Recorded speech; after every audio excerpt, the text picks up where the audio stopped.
ну, смотря что мы относим к победам, как бы вот возвращение на родину, по-моему, это победа. А не наша создание, да, ну, не наша победа, да, нашего старшего поколения. Из побед, которые есть у нас сейчас, они, мне кажется, не такие масштабные.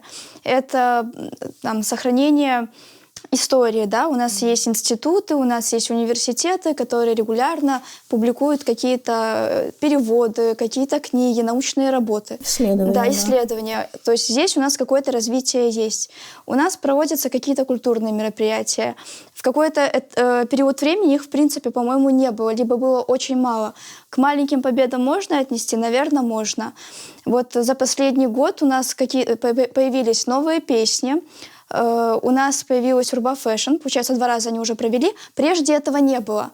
У нас есть победы в разных сферах жизни. Где-то они маленькие, где-то они более существенные.